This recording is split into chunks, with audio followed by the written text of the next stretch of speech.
Hey everyone, it's Lonnie Flowers. This is the last video that I'll be doing on anything military related, at least for a long time, but it is the most important one, so please stay tuned. This week I want to talk to you about stress fractures and what happens when a person is injured in Navy boot camp. Okay, so stress fractures. Basically what happens to the bone before it actually fractures.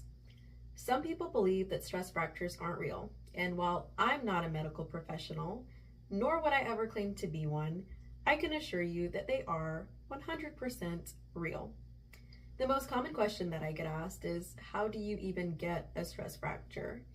And based on what my medical provider has told me, there are many things that can contribute to getting them.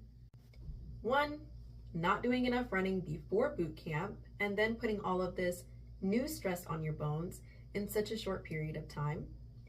2, literally just the amount of marching, running, walking, and exercising that we do on a daily basis. 3, getting beat a lot, which just means more exercises for disciplinary purposes. 4, the sneakers that they issue at boot camp are the worst. And 5, weak bones due to a vitamin D deficiency, in which case they will give you a vitamin D supplement. As for me, I'm confident that my stress fractures were caused by all of the above, but everybody is different.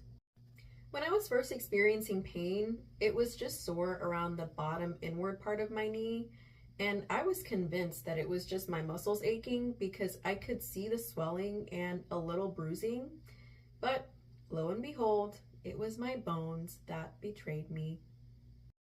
There are some people that I was in training with who I'm sure also had stress fractures, and they were just able to tough it out. While that might have worked for them, I don't think it would have worked for me, because had I continued to exert myself the way that I was, it would have become a full-on fracture, which in the end would have been worse. Either way, if you go to medical thinking that you can persuade the providers into only giving you pain meds, but they instead schedule you for a bone scan or an MRI, just go ahead and say goodbye to your friends and pack your sea bag, because you're getting 10 extra weeks in a place called RCU.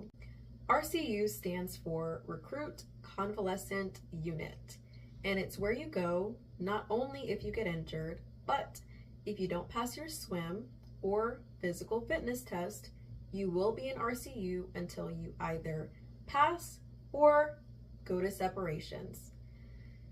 Which brings me to my next point, separations. Don't do it. I repeat, don't do it. The quickest way to get out of boot camp is to graduate. Just do it. I promise it will be worth it. RCU was the best of times and the worst of times. It was monotonous and depressing, but nothing that was impossible to get through. There was a lot of time for much needed self-reflection and healing, not only for my injury, but for my inner being. And that I wouldn't trade for the world. The way I see it is that I wasn't going to give up until they kicked me out. And that's the way that I think that everyone should think, but I know that that's just not the case. I made this video because if anyone I'm connected to wants to join the Navy or knows someone who does, they need to know what happens if they get injured and that it's not the end of the world. I didn't know and still don't know much about the human body. I thought that I would be walking with a limp forever, but to God be the glory, I am healed and am now a United States sailor. Thank you for taking the time to listen to my experiences, and God bless you.